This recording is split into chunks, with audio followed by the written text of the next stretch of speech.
guys. Hi guys.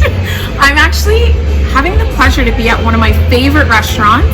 Not sure whether you guys have ever checked it out, but I'm here with Eddie Oliveria. Hello. And he owns EddieO's.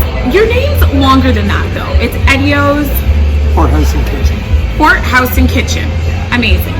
So my good friend introduced me to your restaurant, and it's really quite different than anything I've experienced. Can you tell us a little bit more about your restaurant? Sure. So we're located in Milton. Yes.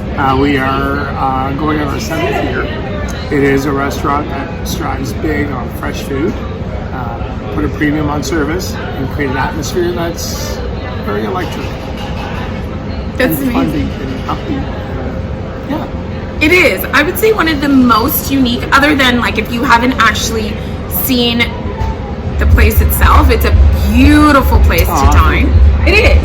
I know that you kind of came up with the concept. Yes, so it was many, many years of working for everybody else. I always created little notes in a little notebook about if I ever had my own. And what I loved about putting this one together, it did come with an interior designer. Oh. We both sat down and we went back and forth a few times. But we wanted to create something that carried a lot of the industrial feel to it. So there was a lot of wood, a lot of copper, a lot of steel, a lot of cement, a lot of concrete. But most importantly, the uniqueness was where I want to be when I go out. And I wanted to be somewhere that was comfortable, was good looking, in the sense that I think cosmetically, it is something that we put a lot of effort into. And I mean, that's all great, when you walk into a place, it's great, like wow, but there's a lot more to it, You need to have good food and you need to have good service for everything to make sense. Absolutely. So I know that we've touched on the environment a little bit, the culture here. Can you tell me about the food? Yes, so I'm proud to say that it is one of the only kitchens, if not the kitchen I've worked in that never once cared about microwave or cared for heat lamps. We don't pre-cook our food here. Yeah. A lot of the menu items that we strive to create for our guests are designed to come from grill to guest. So a lot of it is freshness. I would say about 80% of our menu is cooked in-house. We make our own salad dressings. Wow. Our chipotle mayonnaise is one of our big things here. We make ourselves. We put a unique twist on some of the ingredients and some of the dishes and recipes that we have for it. I've got a great culinary team. Our head chef, Rob Jackson, is fantastic with his creativity.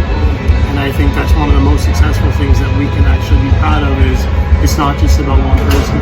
It's a collective, a big group of guys that get to sit there with big brains and big heads and kind of make things look a little bit more unique, but it's the simplicity of actually working together that makes it so successful, I think. So we really, really are proud to say that we have real cut French fries. We don't buy them frozen. Our calamari, which is one of our signature items. Really unique. Really unique. Super unique. Like they cut it the other way. Yeah, and we score it, and we pay a lot of attention to it. So we believe that in today's sort of world, people are a lot more health conscious. I'm going to sit here and we don't really. We actually still do deal with deep fryers and stuff like that. But we have the ability to kind of curb our guest expectations to more of that healthy option. Nobody wants to eat food that gets made in a factory, gets delivered on a truck, and put in a freezer, and pulled out to be nuked. Yeah. To be served. So that's something that we're very proud of here. And I think our guests get it. They understand that we care about food. So if, at times we find ourselves struggling if the restaurant is busy, people being like, how long is it going to be for my food? Yeah. It is something that we're very aware of. But I think it's also very important to communicate to our guests that we're not just making you anything. And imagine hosting an event at your house for 20 people. How hard is it to put out 20 entrees that are all going to be magical and delicious and warm and all that. So, but we pay attention to those little details, and we ensure that we talk to all our guests and let them know that it's not about expediting food; it's about creating amazing food. Yeah. And so we're proud of that. So the food definitely, as I was alluding to earlier, we're, if not the only restaurant I've ever worked at, where the food and beverage happens to be right down the middle. You know, Oh, really? It's almost 50-50, yeah. So when you go to some restaurants, it's 70 food, 30 booze. We're half and half. And that's something that I've never seen before. And I'm Me very neither. Happy, very happy with Yeah. that, So one thing that we haven't touched on that I think super important. So I know before I was like, they do food really uniquely, but like even to the point that they have lots of specials, or shall I say like signatures of the day. So their soups they make from scratch every day, and it's always a different soup. You have like food truck items. Yeah, every Wednesday we have something called if EddieO's were to have a food truck, we showcase items that we would actually sell, and that's actually a fun part of it. Yeah. Is being able. And there's one thing that we need to make clear is that we don't actually do specials.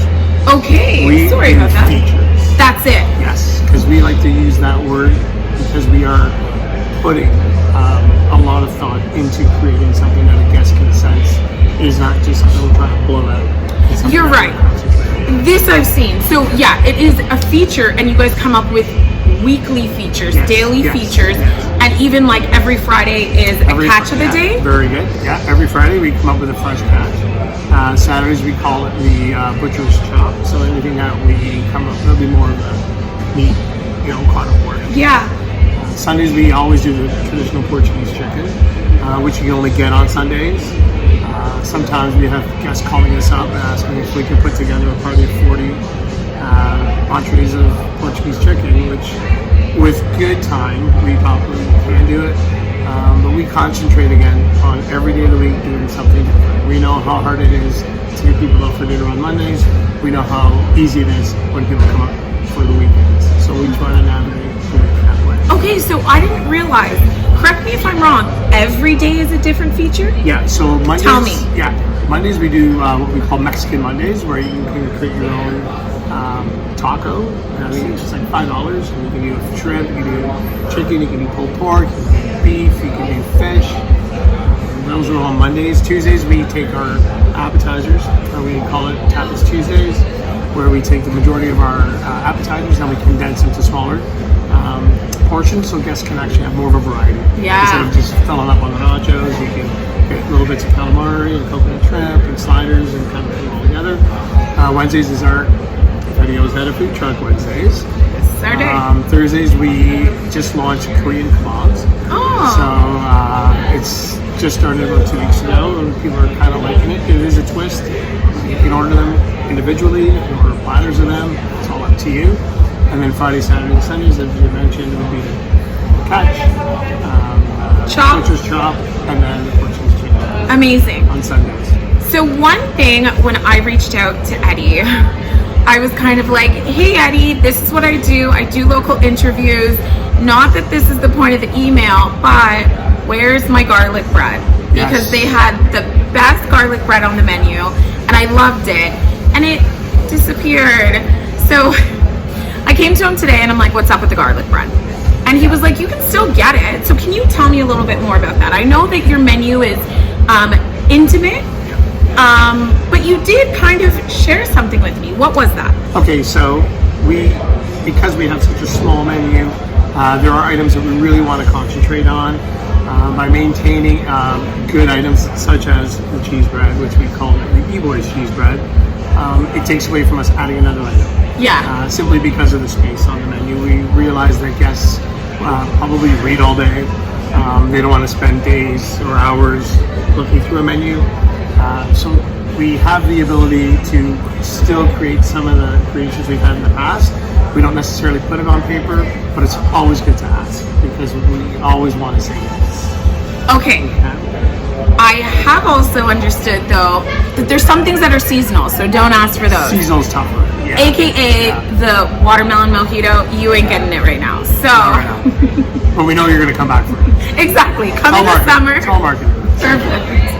Okay, so with that being said, we've discussed the food extensively. Yep. What did you do before this? I kind of did it. I did what I'm doing now, but I just did it for everybody else. Got it. So I spent, as a young kid, working at Ponderosa at 13 cleaning dishes. I learned pretty much every aspect of the industry growing up. did fine dining. I did, pubs. I did catering. Worked in, mainstream type restaurants. Always with the knowledge that eventually I would love to have my own place. So this is basically all those experiences put together. I think being a restaurateur, I think it's important that people realize we don't invent. We try to innovate. Yeah. So no one invented a restaurant.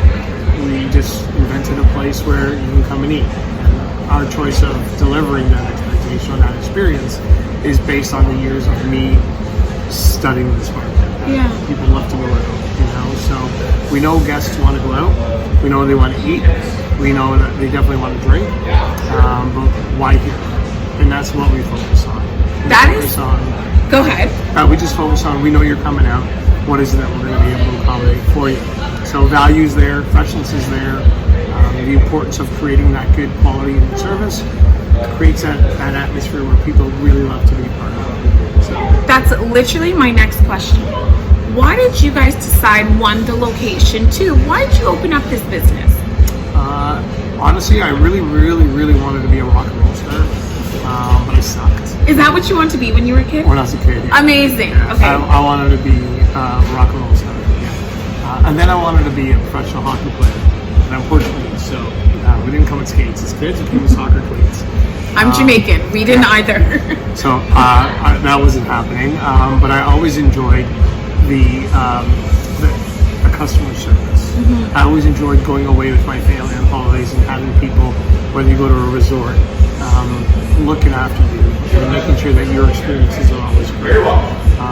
That connection between someone you've never met can become a long-time bond, right? Yeah. I mean, some of the regulars that we've had here, I've served when I was a 21-year-old kid, growing up at a bar in Mississauga, working. So I love customer service. I love people. I love having the ability to put smiles on people's faces. We did call it the Pourhouse for a reason, because it was my first restaurant where I can actually call it my house to pour in. Oh, that's cool. So that's where that came from, but we didn't want to alienate the food program, which is why we wanted to label it the kitchen, because it's exactly like a kitchen you would have at home, except there's no microwaves. Zero on the microwaves. Good to know. Yeah. So why did you name it EddieO's? My wife. Yeah. Everywhere I work, people always say, let's go see EddieO's. Let's go to EddieO's. But I could have been working for, and I don't want to plug anybody else here, but I could have been working for other establishments. They never called it by name. Yeah. It was always, let's go to Eddie's. Oh, that's amazing. When we opened up this place, I would just want to actually just call it the Pourhouse. And my wife was really kind of the one behind it, saying, you got to have EddieO's on it. I'm like, well, they already know. Because they're already call it that. And the funny part about that is there was an old Toronto Maple Leaf player by the name of Eddie Olczyk who was known as Eddie. And so people would come in here looking for the hockey player. Where are we going to get this guy? Never played hockey. It's actually very interesting to know. Yeah. So that was one of the tag. It was catchy. They said it was catchy. And it kind of just stayed with me. So, That's amazing. So I'm on to my last question. Okay. What is two questions. What is your favorite thing on the menu, and what is the most popular thing on the menu? I know it's hard. I have my favorite. I can't even say it. I kind of know what yours is. Yeah. I get it every time. Favorite. I think, I don't want to be that guy, but I want to be that guy. Okay. I like everything. Okay. No, I don't blame you. Yeah. It depends on menu? on the appetite. Yeah. But your go-to, is probably the most I need. Okay, so I don't want to butcher it. Can you say my salad? It's called Salada Nouveau. It is gold. I'm the sort of person, because I don't eat out all that much, I would never go to a restaurant and get a salad, ever. Like, if I'm going to a restaurant, I'm going to eat today. But this salad is one of the best salads I've ever had in my entire life. Can you describe it for me? It's our unique way of making a salad. Very. We have layers of cucumber and onion and tomato. We have our homemade dressing that we put on there. We take a bit of dressing on there. And avocado. Avocado topped with halloumi cheese. Yes. Fried halloumi cheese. And we encourage you to put protein with it. So it comes great with salmon or chicken. Yes. Or shrimp. So, it's something that you actually have to see and taste for yourself, because it's one of those things that it sounds like, okay, there's some cucumber and tomato. What's so special? But trust me, it's like mind-blowingly good. It's one of those things, you know how like there's restaurants that you go to and you're like, I refuse to leave without having X. Do you know what I mean? Like there's certain restaurants that you're like, I won't leave without having their biscuits, and everyone knows who I'm talking about. I won't leave without having their cheesecake, and everyone knows what I'm talking about. Here, I will not leave without having that salad. And the calamari. What do you call it? What? The salad. Salad nouveau. Did I say it right? Perfect. Okay, good. So yeah, it's like, it's gold. You guys have to try it, but there's so much on the menu that you have to try. So if ever you're in the area or it's worth the travel, please come out and see him. Is there anything we haven't talked about that people should know about? They do dessert, just in case you guys were ever wondering. Yes, our desserts are actually a very good point. Yeah. Our desserts are many. Many, not many. We only Not have many. 4. Correct. Absolutely. All 4, to a point, are made in-house. Yep. So we have the chocolate mousse, which comes in a shot glass, which is made by my mom's recipe. The shot glass cheesecake is my wife's recipe. And my creme brulee recipe happens to be my brother-in-law, who's my partner here. That's his recipe. And the other item we have is mostly for kids is the ice cream brownie. But the ice cream, the brownie we make as well. It is a gluten-free product, so kids can actually enjoy that as well. That's cool. Do all the desserts come in shot glasses? They're all mini desserts. Gotcha. Okay. And there's a bit of science behind that, but we feel by not giving you as much, you want more. Amazing. Yeah. So other than that, is there anything, or did we kind of get a really good depiction of what you guys have to offer here? Well, if you're looking for a place where you want to meet friends, go on a date, bring your family, watch a game, have a meeting, just relax, indulge with the crowd that's here, it is a very unique spot to do that. 1,000,000%. So, and the only question I have is, how come you haven't been here yet? It's a great question. You guys have to check it out. Absolutely. Well, thank you so much for being here and telling us about your amazing restaurant. Thank you so much. You guys haven't come, let's go. Get over here. Waiting for you. Thank you so much. As always, support local and share, like, and comment. Thank you. Thank you.